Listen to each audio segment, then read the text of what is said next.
e na sua testa estava escrito o nome, mistério, a grande Babilônia, a mãe das prostituições e abominações da terra. A paz do Senhor, meu querido irmão, amigo, meus queridos alunos da Escola Bíblica Dominical. Estamos iniciando um novo trimestre. Nós já estudamos o primeiro trimestre, janeiro, fevereiro e março de 2023. Estudamos o segundo trimestre, que foi abril, maio e junho. E agora entramos no terceiro trimestre, julho, agosto e setembro. Então nós vamos iniciar nessa pré-aula a primeira aula do terceiro trimestre. E a lição nova é essa daqui, olha que bênção. Essa lição tem por tema principal a Igreja de Cristo e o Império do Mal. Como viver neste mundo dominado pelo espírito da Babilônia. Então, assuntos relevantes, atuais, nesse novo trimestre. Julho, agosto e setembro. O comentarista dessa nova lição é o pastor Douglas Batista.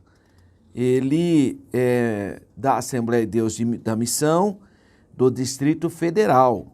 É doutor em Teologia Sistemática, mestre em Teologia e também é licenciado em Educação Religiosa.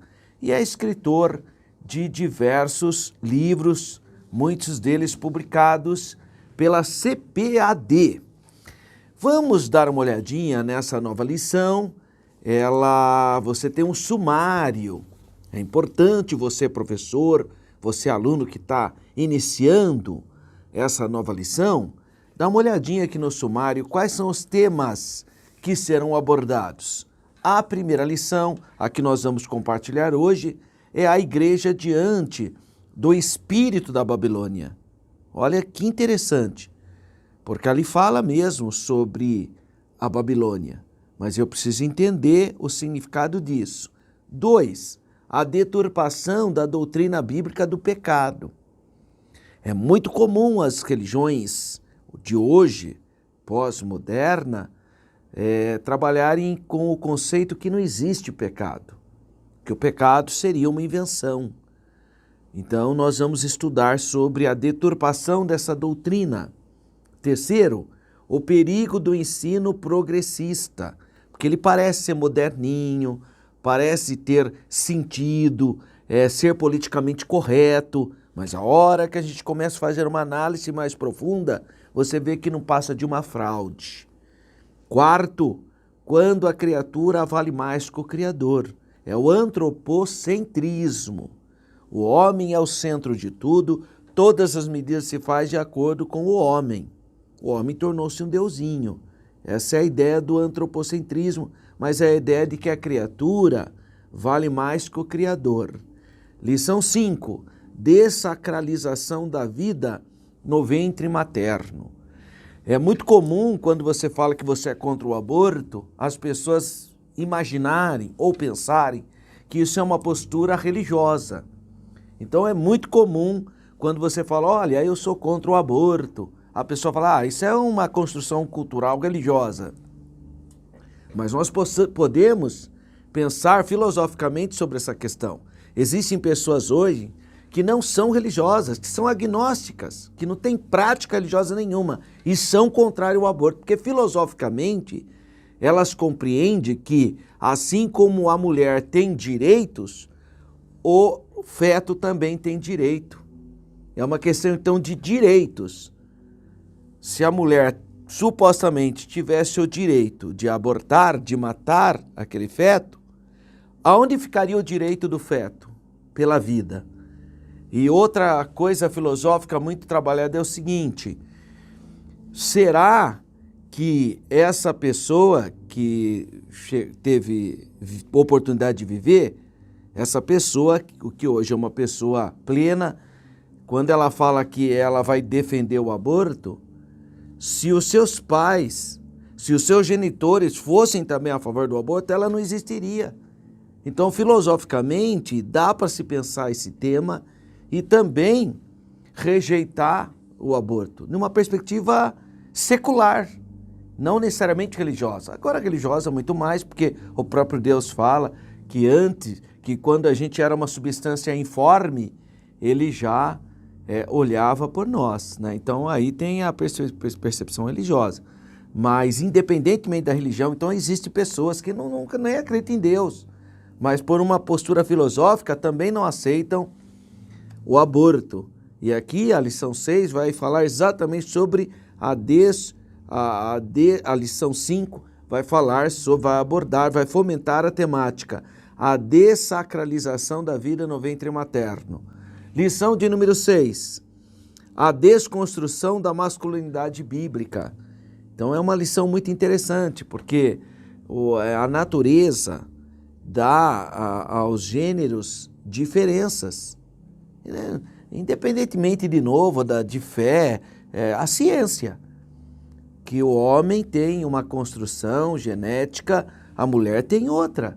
Por isso que a grande briga hoje, nas ligas internacionais, é se uma pessoa trans pode, então uma pessoa, por exemplo, que era homem e agora fez essa transformação para ser mulher, mas biologicamente ela é homem. A estrutura do corpo é de homem. Os músculos, toda a estrutura é masculina. Aí vai colocar essa pessoa para competir em um universo feminino, aí é lógico que ela vai ganhar. É isso que tem sido os resultados. Porque são as mulheres trans que ganham as corridas? Porque é um homem que foi transformado em uma mulher. Então, hoje há realmente um debate. E aqui eu quero deixar claro que não é uma questão de preconceito. É que a pessoa nasceu com corpo masculino e agora se pontua como mulher. Mas geneticamente, ou seja, estruturalmente, é a estrutura masculina. Então, quando uma mulher nasce mulher e torna-se homem, né, na chamada essa cultura trans, por que ela não vai concorrer com os homens para ver se ela vai ganhar? Não ganha, porque a estrutura dela é feminina. Então, em termos de força, de vigor, de estrutura orgânica, é diferente. E as pessoas parecem que têm uma dificuldade em entender isso. Você fala qualquer coisa, já pensa que você é preconceituoso. Mas eu estou falando de ciência. A ciência que mostra que o corpo do homem é diferente do corpo da mulher. O homem não tem nenhuma possibilidade de gestar. Não tem jeito, ele não tem essa estrutura orgânica para ficar 9 meses carregando outro ser humano. O homem não tem essa estrutura. A mulher tem. A mulher tem essa estrutura. Olha que coisa linda. Não significa que é maior ou que é menor. Eu não estou trabalhando essas ideias. Estou dizendo que existe sim uma política de dessacralização ou desconstrução da identidade masculina e da identidade feminina. Por isso que as lições de número 6 e número 7 vão abordar a questão do gênero. Ou seja, a desconstrução da masculinidade segundo a Bíblia e a desconstrução da feminilidade segundo a Bíblia. A lição de número 7 vai falar então sobre a questão dos transgêneros, que transrealidade seria essa então. A lição 9, uma visão bíblica do corpo, do organismo. A Bíblia olha o nosso corpo como templo do Espírito Santo. É uma perspectiva muito diferente. 10, renovação cotidiana do homem interior. Se já estamos em Cristo, pensemos as coisas que são de cima. A lição 11, cultivando uma convicção ou uma cosmovisão cristã. Isso é importante, porque você dá as respostas de acordo com sua construção cultural. Se você tem uma construção cultural bíblica, no temor de Deus, você vai enxergar as coisas de uma maneira. Se você não tem isso, você vai enxergar as coisas de outra maneira. Nós respondemos, então, o que nós enxergamos de acordo com a nossa construção espiritual e intelectual, etc. Lição 12. Sendo a igreja do Deus vivo, coluna da verdade, né? E firmeza da verdade. E para encerrar esse trimestre, lição 13, o mundo de Deus no mundo dos homens. Olha que tema interessante. O mundo de Deus no mundo dos homens. Então, essa é a lição então do terceiro trimestre da nossa casa publicadora das Assembleias de Deus. Adquira esse material, é um material muito interessante, muito rico para você também estar compartilhando com outras pessoas. Mas hoje, então, nós vamos estudar a lição de número 1, a primeira lição desse terceiro trimestre. E o que essa lição diz? A igreja diante do espírito da Babilônia. E isso que nós precisamos entender, então, nessa lição. O texto áureo está em Apocalipse, capítulo 17, versículo 5, que diz: e na sua testa estava escrito o nome, mistério, a grande Babilônia, a mãe das prostituições e abominações da terra. E a nossa verdade prática diz: a igreja deve resistir ao espírito da Babilônia, presente no cenário atual. Isso deve ser feito por meio do compromisso inegociável com a autoridade da palavra de Deus, da Bíblia Sagrada. Então, nós somos cristãos bíblicos. Para nós, a maior autoridade é a palavra de Deus. Isso não significa que nós também não acolhemos a tradição e o magistério da igreja. Nós até acolhemos, desde que eles não se contraponham à Bíblia. Então, toda a tradição nós acolhemos se estiver de acordo com a Bíblia. Também a autoridade dos pastores, dos servos de Deus, dos teólogos, desde que esteja em harmonia, em simetria à palavra de Deus. Então, todos, tanto a tradição como o magistério da igreja, tem que estar submisso à palavra. A palavra de Deus em primeiro plano. Uma das solas da reforma protestante é essa, sola scriptura, somente a Bíblia, somente a Escritura. Muito bem, vamos então dar continuidade, lembrando que nós temos uma leitura bíblica em classe. Então você que é professor, você que é aluno, dá uma lidinha aí no capítulo 17 do livro de Apocalipse. Lembrando que esse capítulo 17, esse período, é um período muito específico da Bíblia, porque são ações depois do arrebatamento. Essas ações, Jesus já arrebatou a igreja. Então, quem está aqui, as denominações apóstatas, os cristãos apóstatas, os que rotulados foram de cristão, mas na verdade não tinham vida com Deus, as pessoas que ficaram na grande tribulação, porque a igreja de Jesus, ela não verá a grande tribulação. Por quê? Porque o Senhor Jesus é aquele que nos livra da ira futura. Jesus nos garante essa bênção em raptar, em retirar a sua igreja da grande tribulação que há de vir sobre toda a terra. Então, o Apocalipse, capítulo 17, 1-6, tem um contexto escatológico. Vamos pensar um pouquinho, então, sobre esse contexto escatológico de Apocalipse, capítulo 17, versículo 5, que é o texto áureo da nossa primeira lição. E na sua testa estava escrito o nome, mistério, a grande Babilônia, a mãe das prostituições e abominações na terra. Bom, então, o texto áureo está no capítulo 17 do último livro da Bíblia. O último livro da Bíblia do Novo Testamento, que é o livro do Apocalipse, escrito pelo apóstolo João na ilha de Patmos, uma revelação do Senhor para ele. E a palavra Apocalipse significa revelação. E inicia o versículo 5 do capítulo 17 da seguinte maneira: e na sua testa estava escrito o nome. Ou seja, na sua fronte, né? Na sua testa ou na sua fronte.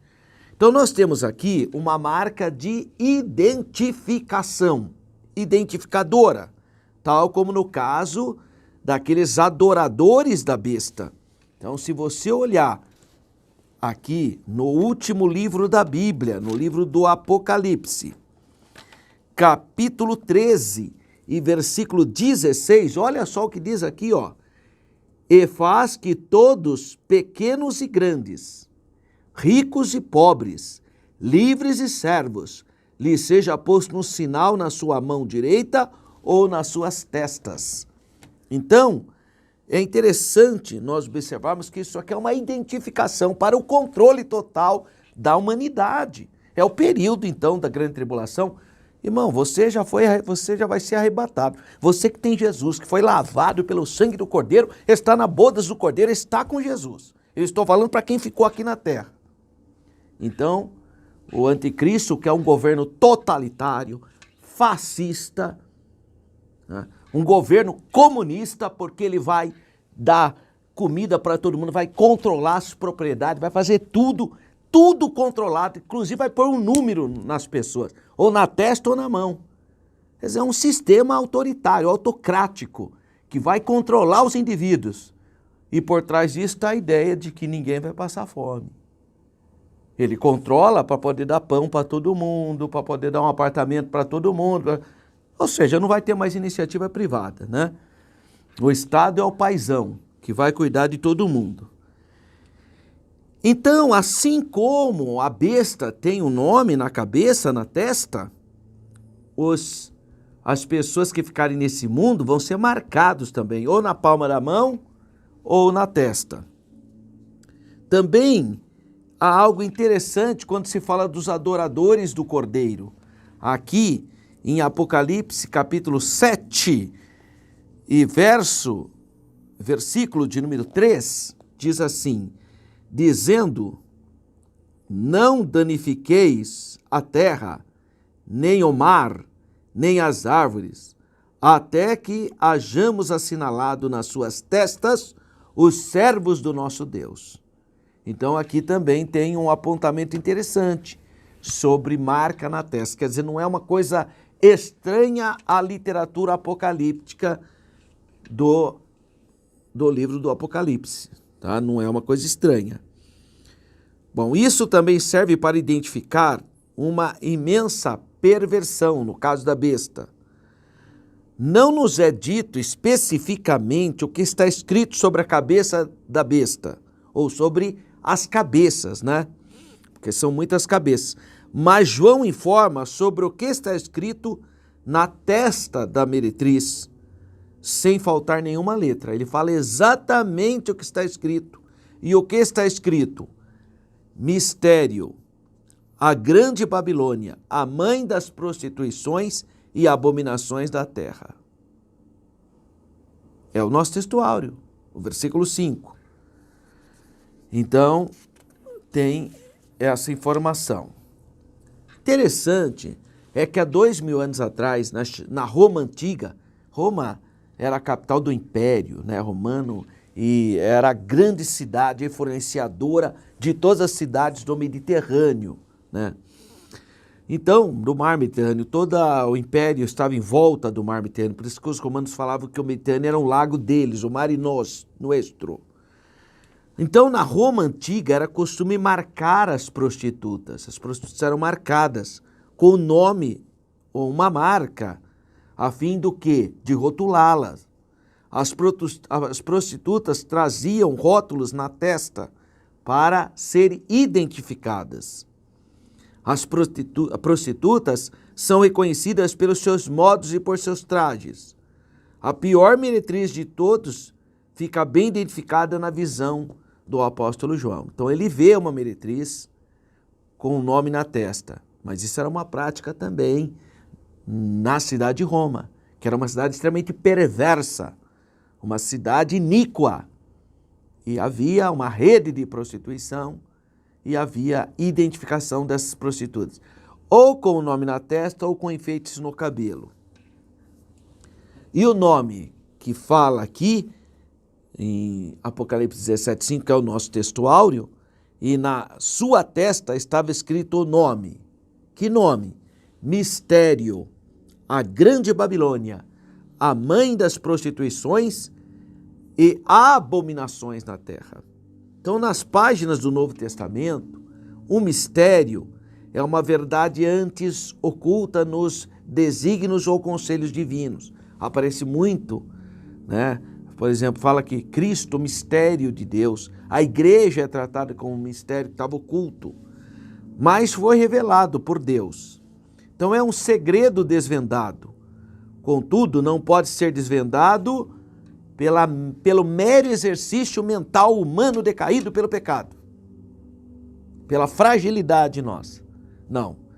É revelação divina para entender os mistérios, e é isso que a gente encontra no contexto ali da revelação de João. Olha, parece, pelo menos, eu não vou afirmar categoricamente, porque é uma possibilidade, que João está apresentando a ideia da grande Babilônia como se fosse aquela ideologia da depravação da cidade de Roma e o culto ao imperador, né? Que era a maior abominação que existe, o culto ao imperador romano. Ou seja, ele está falando daquele espírito, assim como havia aquele espírito idolátrico na antiga cidade da Babilônia, lá na Mesopotâmia, no segundo império babilônico. A cidade babilônica era a senhora do mundo e que exportava a idolatria para o mundo inteiro, terra de Nimrod, terra de Semíramis, terra de Nabucodonosor, que difundiu a idolatria, que trouxe o povo de Israel cativo. Então, por isso que a palavra Babilônia ficou sinônimo de abominação, de prostituição.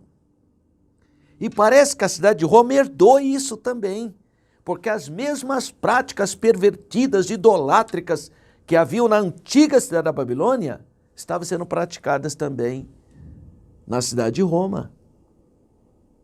Então, por isso que muita gente interpretou que Roma era a Babilônia, por causa disso.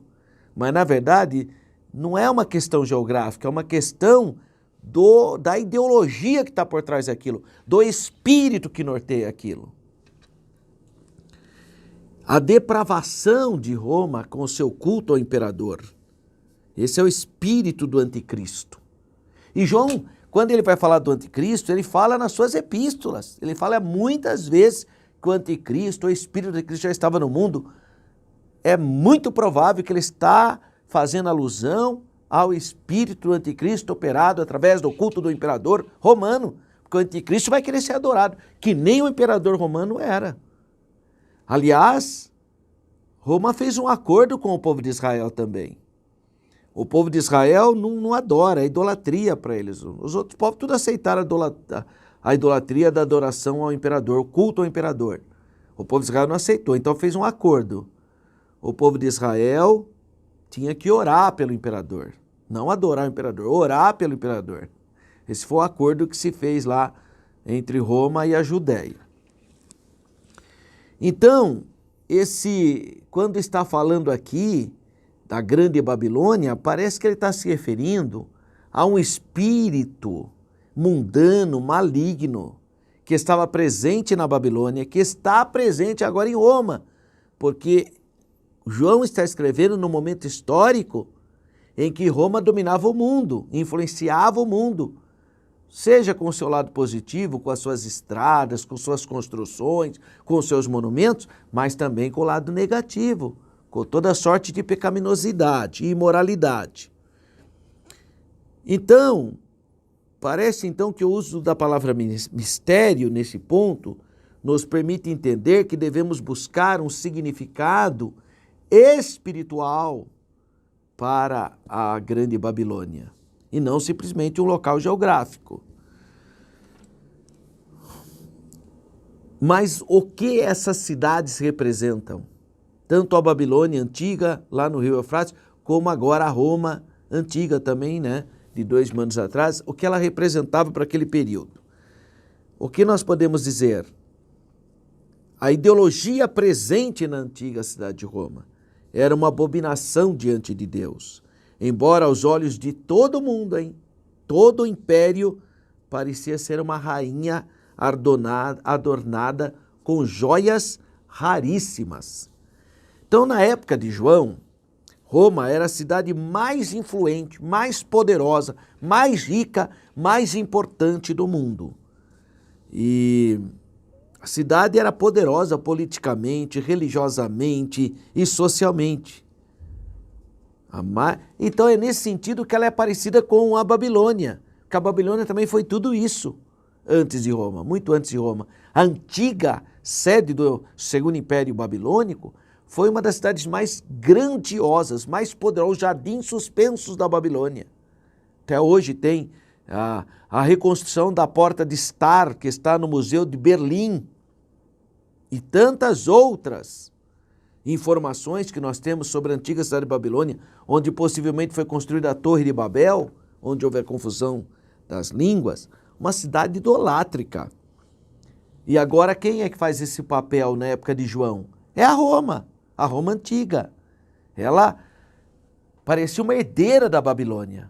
Por isso que não é estranho fazer essa interpretação como o próprio Lutero vai fazer. Embora o Lutero fosse arminianista, porque ele bebe na fonte de Agostinho. Ele era um monge agostiniano, o Lutero, Martinho Lutero. Então, é claro que ele vai seguir a mesma linha arminianista, como a igreja presbiteriana segue hoje, a igreja católica segue hoje, são tudo agostiniano. Século IV, Agostinho, século V, né? Agostinho de Hipona fez essa interpretação. Eu, como historiador, tenho a impressão que ele fez essa interpretação teológica, porque no ano 392, o imperador Teodósio declarou e oficializou o cristianismo como a religião do Império Romano.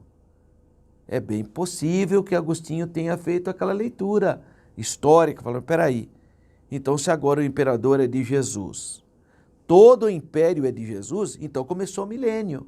E aí fazer a leitura do milênio algo simbólico. Foi uma fraquezinha, né, irmão? Fraquezona mesmo, né? Porque antes disso ele acreditava no milênio que nem eu e você acredita, conforme está escrito no livro de Apocalipse, capítulo 20. Aliás, os amilionistas têm um problema, irmão. Porque se o milênio já está em voga, como eles dizem, ou é tudo simbólico, então Satanás estaria preso, porque o milênio só começa com a prisão de Satanás. Está lá no capítulo 20 de Apocalipse.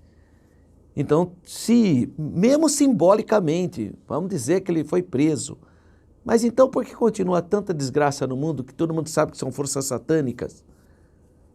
Aí tem um teólogo deles aí que falou, porque em vez de quando, que nem tem os prisioneiros não tem uma saidinha no final do ano, em vez de quando Deus também dá uma saidinha para, olha que simplicidade, que bobagem. Meu Deus, não sei como a pessoa não fica nem vermelha, né, para falar uma bobagem dessa. Sabe, tem gente que tem a mentalidade fértil, né? Ele acha, essa turma, que assim como esses presos terríveis estão na cadeia e ainda influenciam o mundo, eles acham também que Satanás, mesmo na cadeia, vai continuar influenciando o mundo. Não vai. Satanás será preso, ele não vai ter mais força. Ele só vai voltar a ter quando ele for solto novamente. Tá? Aí a pessoa pega os seus exemplos aqui de hoje, né? Esse negócio de preso que está dentro da cadeia influencia os outros lá fora, isso é uma coisa nova por causa das redes sociais, irmão. Isso não existia antes. Antes você isolava a pessoa, acabava a influência dela. Não tinha meios de comunicação. Então, parece, né, tudo aqui é escatologia, a gente não pode dogmatizar a escatologia, a não ser o que for muito claro, né? Porque a gente não tem como dizer que vai ser desse jeito. Não aconteceu ainda, né? Existem indícios. O que nós sabemos, que o mesmo espírito do anticristo presente na antiga Babilônia está presente também em Roma. Isso é fato. Agora o Lutero já achou que a Roma papal era o anticristo, e aí começou aquela confusão. Até hoje esses grupos interpretam assim. Esses protestantes amilanistas, eles falam que Roma papal é é o anticristo, é a grande Babilônia. Até tinha gente que via uma igreja católica e falava, olha a Babilônia, quer dizer, falava isso. Porque interpretaram da reforma protestante, que Lutero, embora a princípio Lutero achava que o Papa estava do lado dele, né? Aí depois que ele descobriu que o Papa era contra tudo que ele estava mostrando na Bíblia, aí ele começou a chamar o Papa de a grande Babilônia, né? E não só o Papa, né? Hoje existem muitos grupos religiosos que falam que além da Igreja Católica ser a grande prostituta, a grande Babilônia, também eles falam que as igrejas protestantes apóstatas, né? Também é a grande prostituta. É uma confusão escatológica que só Deus na causa, né?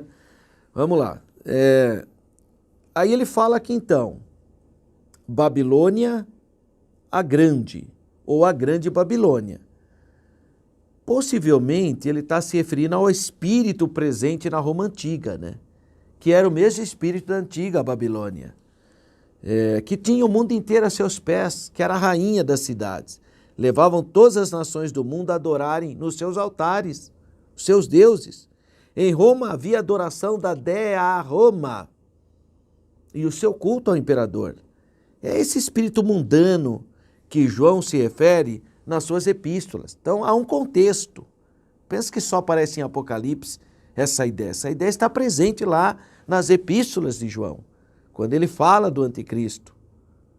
Que o anticristo já está no mundo, já é a última hora. Ele vai falando desse espírito. Possivelmente ele está se referindo a esse culto, sim, do imperador. Que tinha crente, irmão, que ia na igreja tudo, mas quando chegava na hora H lá, o cara estava lá dobrando o joelho para o imperador também, adorando.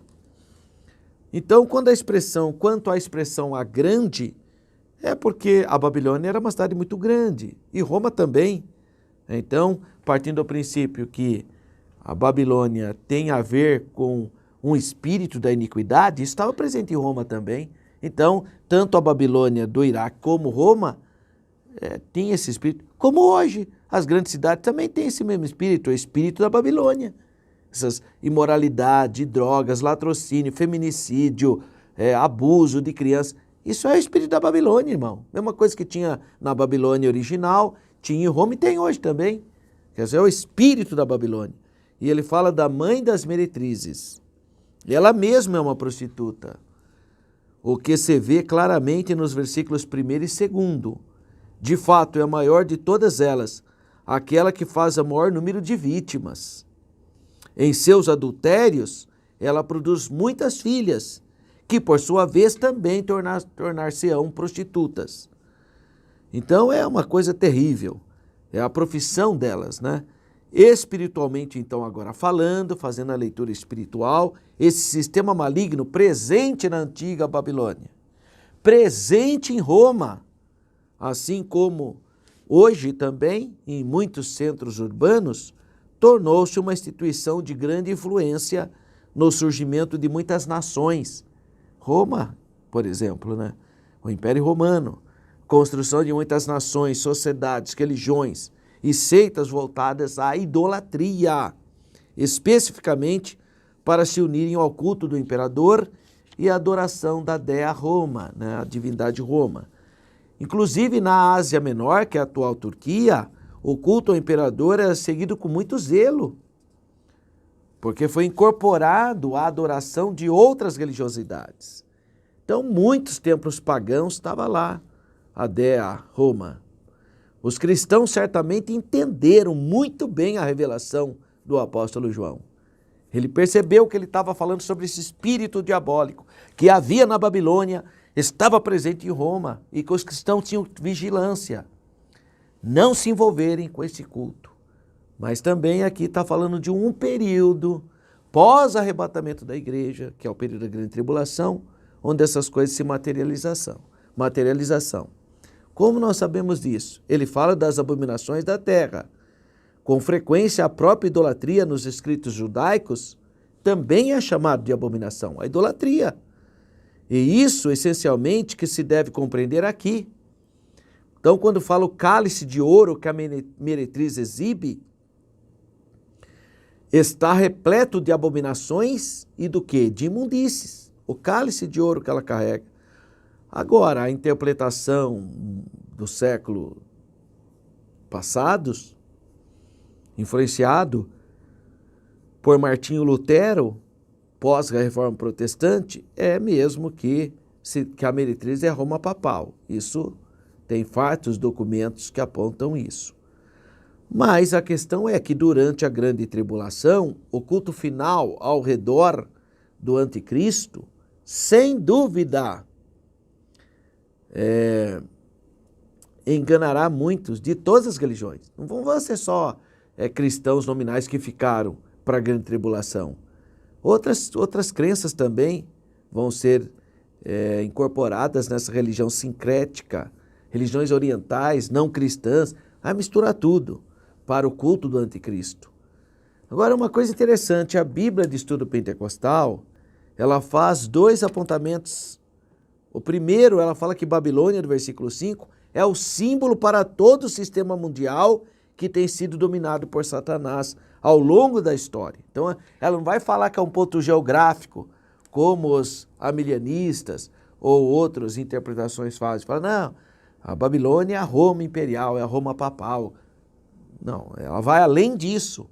Não é um nome de uma cidade apenas, não é a igreja católica, não é isso. É o sistema, é algo maior do que isso, né? Então, a Bíblia de Estudo Pentecostal, ela diz isso, que Babilônia, do capítulo 17, versículo 5, do livro de Apocalipse, é um símbolo para todo o sistema mundial que tem sido dominado por Satanás ao longo da história, aplicando seus planos perversos nos aspectos político, religioso, econômico e comercial. E segundo ponto que a Bíblia de Estudo Pentecostal aponta, esta Babilônia será completamente destruída durante os últimos 3 anos e meio desta era, que é da grande tribulação. Isto é, durante então esse período, pelos juízos de Deus sobre a terra. Então é um assunto escatológico, mas dá para entender que se trata de algo que vai além de um local geográfico, mas sim a ideia de um espírito, de uma ideologia maligna que tenta dominar mentes e corações dos homens. Introdução. O livro de Apocalipse é a revelação de Jesus Cristo. Apocalipse capítulo 1, versículo 1a. Cujo propósito é mostrar as coisas que brevemente devem acontecer.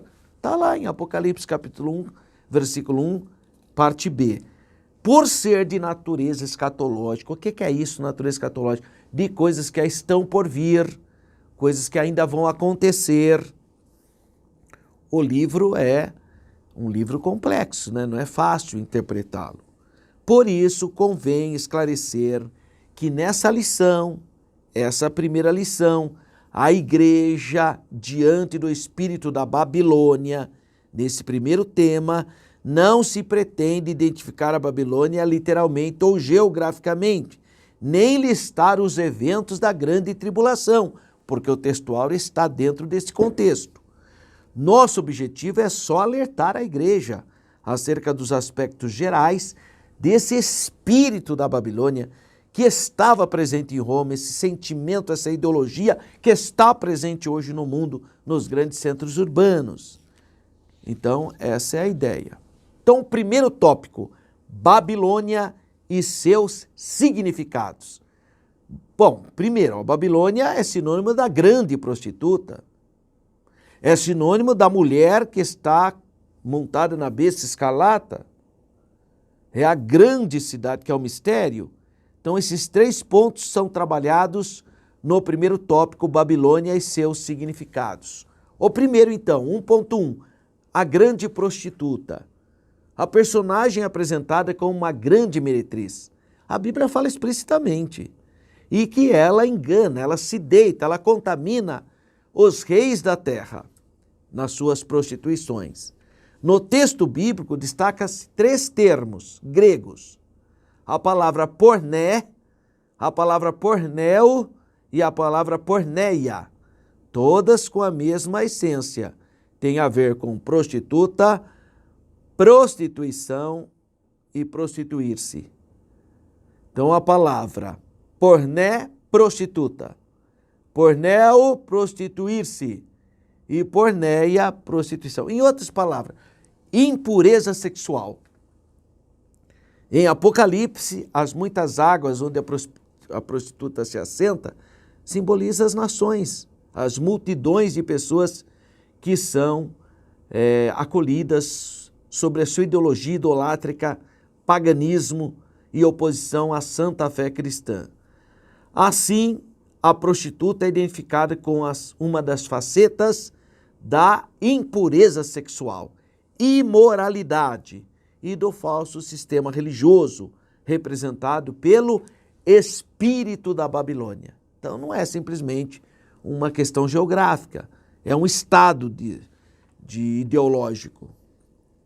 1.2. A mulher e a besta escarlata. Então a mulher montada sobre a besta é a descrição da grande prostituta de Apocalipse 17, versículo 28. Ela também se adorna com ouro, pedras preciosas e pérolas. Simboliza o seu materialismo, mas também o seu poder econômico. O cálice em sua mão diz respeito às abominações, às imundícias da sua prostituição, impureza sexual, o que representa toda forma obscena e impura de contaminação moral e espiritual da sociedade. A fera na qual a mulher está montada é a besta que saiu do mar. Trata-se do anticristo, que pelo poder de Satanás faz oposição ao Senhor Jesus. Ele profere blasfêmias em consciente repulsa ao senhorio de Cristo. Suas 7 cabeças e 10 chifres simbolizam poderes mundanos da sua força política. A união entre o cavaleiro, mulher, e a montaria, besta, simboliza nefastas forças dos sistemas religiosos, econômicos e políticos. Esse tripé, sistema religioso, econômico e político, argamassado, esse é o espírito da Babilônia. 1.3, mistérios, a grande Babilônia. Então, na sequência da revelação, o nome da prostituta é desvendado. Mistério, a grande Babilônia, 17.5. O termo mistério indica que o nome Babilônia não é meramente geográfico, porque tem a palavrinha mistério ali, então simbólico. Babilônia é descrita como grande porque é poderosa e de um grande alcance. Refere-se à mãe das todas as prostitutas e abominações da terra. Ela é a mentora de toda a religião falsa, religião contra Deus, religião que escraviza os homens e a consequente depravação da sociedade. Babilônia é responsável pelo assassinato dos santos, a perseguição à igreja, das testemunhas do Senhor Jesus. Simboliza o espírito da perseguição e a desconstrução da fé bíblica. Então não se trata apenas de uma cultura sem Deus, mas de uma cultura contra Deus. Não é que eles não querem Deus, eles são contra Deus. Assim, o espírito da Babilônia é um sistema global, deliberadamente anticristão. Eles combatem tudo que se refere ao grande amor de Deus na pessoa do Messias, o Senhor Jesus. Então, resuminho do tópico primeiro, o espírito da Babilônia representa uma cultura, uma ideologia, é completamente contra Deus. 2. O espírito da Babilônia. Então, o que seria isso? No sistema religioso, no sistema político e cultural, no sistema econômico. No sistema religioso, a devassidão por meio do afrouxamento moral, dizendo que isso é liberdade, o ecumenismo doutrinário provocando a erosão da fé bíblica, o relativismo rejeita a doutrina dos apóstolos, rejeita a autoridade bíblica, rejeição da autoridade bíblica, o humanismo reinterpreta e ressignifica os mandamentos divinos, o sincretismo religioso, que vão contra a pureza da palavra. Assim, tudo passa a ser permitido e a verdade é desconstruída. Em consequência disso, a igreja verdadeira é brutalmente perseguida. Sistema político-cultural. O espírito da Babilônia exerce forte influência na política e na cultura. Pautas progressistas de inversão de valores são importados em clara afronta à cultura cristã, tais como apologia ao aborto, ideologia de gênero, legalização das drogas e da prostituição. É tudo que a mídia faz. A mídia bombardeia sistematicamente, é uma verdadeira lavagem cerebral. Mas para você ver que isso não funciona, né? Porque mesmo ela fazendo isso 24 horas, a maioria das pessoas rejeita essas coisas deles. Mesmo eles fazendo isso aí 24 horas, todas vezes tem alguma coisa, eles dão espaço, destaque, defende. Só que não adianta. Não adianta porque é uma coisa que não faz parte da natureza humana. Até a natureza humana decaída tem repulsa a certas práticas. E 2.3 no sistema econômico. O livro do Apocalipse registra o enriquecimento dos mercadores por meio da exploração da luxúria, da licenciosidade, da escravidão, né? Todo tipo de opressão. Esse é o espírito da Babilônia. Ele mostra como o comércio e o governo subornam os cidadãos com avareza, dinheiro, poder. As pessoas são motivadas a levar vantagem financeira em tudo. Ilícito e imoral, os prejuízos do próximo. A sociedade é extorquida em troca de satisfação dos prazeres pecaminosos e consumistas desenfreados. É nesse sentido que o materialismo, os deleites e a autossuficiência conduzem o ser humano a confiar mais no dinheiro. Aí o que vale hoje é o que você tem e não o que você é. Esse é o mundo materialista, dá mais valor no ter do que ser. Então, resumindo o tópico 2, o espírito da Babilônia se revela nos sistemas religiosos, político, cultural, a posição da igreja diante do espírito da Babilônia. Não negociar a ortodoxia da igreja. Não abrir mão da verdade revelada. A palavra ortodoxia vem de orto, que significa correto, e a expressão doxa, que significa crer. A fé correta, a senda correta, o caminho verdadeiro, essa é a definição de ortodoxia. 3.2, formar o caráter de Cristo. Nós temos que incentivar as pessoas a orar e a ler a palavra, a estar na casa do Senhor, a ter prazer nas coisas de Deus, a estar louvando a Deus todo o tempo, a ter um coração agradecido, a buscar o batismo no Espírito Santo. Se existe uma coisa urgente hoje, é nós incentivarmos as pessoas a buscarem o revestimento do poder, o batismo no Espírito Santo, a ter a mesma experiência de Atos capítulo 2, que é o revestimento de poder. As pessoas precisam ter a experiência pentecostal. As pessoas têm que buscar o fruto do Espírito, que é a paz, a alegria, a mansidão, a beneficência, a esperança, buscar os dons espirituais, conforme 1 Coríntios capítulo 12, buscar os dons, o dom da fé, o dom da cura, o dom do discernimento de espíritos, o dom da variedade de línguas, o dom das maravilhas, o dom da interpretação das línguas, o dom da profecia, o dom da operação de maravilhas,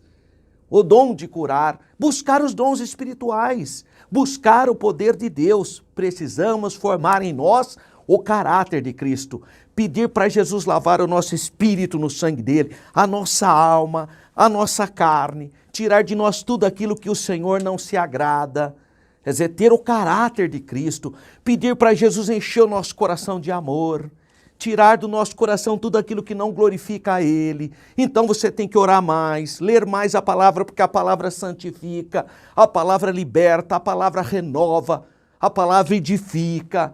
Então você precisa ter um profundo relacionamento com o Senhor Jesus para que você possa ter a formação do caráter de Cristo em você. Portanto, a igreja que prima pelo estudo e aplicação da palavra de Deus produz crentes espiritualmente maduros, capazes de resistir o espírito da Babilônia. É só assim que nós vamos resistir o espírito do mundo, o espírito da Babilônia. E 3.3, aguardar a volta de Cristo. Nós estamos na terra, mas nós não somos desse mundo. Nós somos peregrinos na terra, meus irmãos. Então é importante você, professor, que está prestando atenção no conteúdo dessa pré-aula, se capacitar, buscar a presença de Deus e ministrar com autoridade para o seu aluno, a esperar, que nós tenhamos o mesmo sentimento em dizer: Maranata, a hora vem, Senhor Jesus. Tem pessoas, irmão, que não tem mais essa visão, ele já se conformou com esse mundo, tomou forma. Mas a palavra de Deus diz: não vos conformeis com esse mundo. Não tome forma da ideologia do mundo, do espírito da Babilônia. Então, diante desses eventos, o cristão é exortado a não viver despercebido, mas esperar o seu Senhor. Ora vem, Senhor Jesus. Ora vem o esposo. Ainda requer-se do salvo enquanto aguarda a bendita esperança, porque a volta do Senhor é a nossa bendita esperança. Renunciando então toda a impiedade, as paixões mundanas e viver nesse momento, nesse presente século, uma vida de domínio próprio, integridade e de santidade. Graças a Deus, essa é a vontade do Senhor. E o resuminho desse tópico 3, espera-se da igreja que se mantenha fiel na ortodoxia bíblica, desenvolva o caráter de Cristo e cultive a bendita esperança, a volta de nosso amado Senhor, nosso Messias, o Messias de Israel, o Salvador do mundo, o Senhor e Salvador Jesus Cristo. Considerações finais. Vivemos um período em que o espírito da Babilônia exerce forte influência na sociedade atual, na sociedade global, no mundo em que vivemos.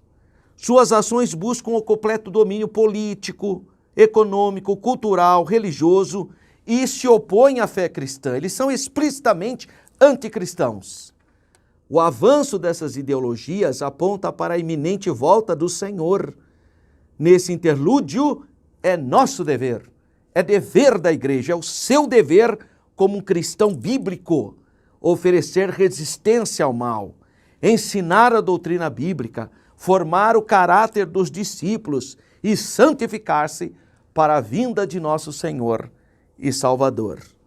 Que Deus continue abençoando a sua vida. Que você tenha uma aula abençoada, que esse trimestre seja um trimestre impactante na vida dos seus aluninhos.